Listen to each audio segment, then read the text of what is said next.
The month gone by, that is the month of February, was a fruitful month in case you were on the bull side of the camp, with both the Nifty as well as the Nifty Bank extending their running streak to 4 out of last 5 months. But what was even better was the fact that the broader market participation was extremely robust. Both the Nifty Midcap as well as the Smallcap index posted more than 10% return in each of their monthly performances as well. As far as sectors are concerned, last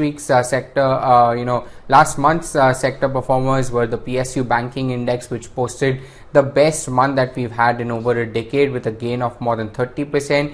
The Nifty metal index was up more than 20%. So was the PSE index. The Nifty Pharma and FMCG index in fact took a back seat and posted their second monthly decline as well. Lastly, you had the Nifty IT index, which snapped its 5-month winning streak. But that was as far as the Feb month was concerned. So how does seasonality impact the month of March? Let's have a look at that as well.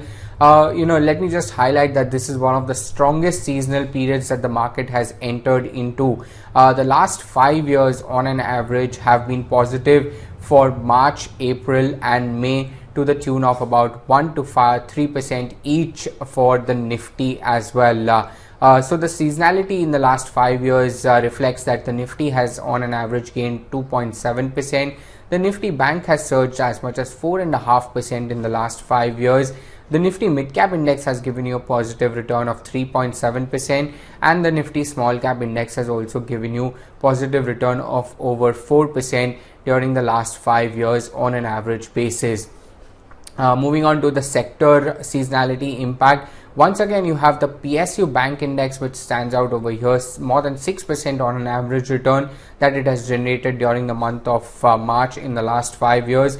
The Nifty real estate index has given you more than 5% return. The Nifty financial services along with the Nifty infra index has given you more than 4% each. Nifty energy has climbed more than 2.5%, and then you have Nifty PSE along with the Nifty FMCG index, which has given you 2% a piece. All of this data actually reflects the bullish tone of the market that it has had during the month of March itself. Of course, last year was sort of an aberration. We had the COVID-led pandemic decline that we had for the markets, and that's the reason the stock seasonality does not throw up too much of data. Just two names that I would like to highlight over here. One is Nestle India, because that's the only stock that has given you positive return in the last 5 years during each of the times that it has traded in the month of March to the tune of about 7%. Similar is the case for Lupin, but this time on the other side, it has declined on an average 8%, and it has also declined in each of the last 5 instances during the month of March. But just to sum it up, the March, April, May quarter, or these 3 months have been extremely positive for the bulls as far as the seasonal periods are concerned.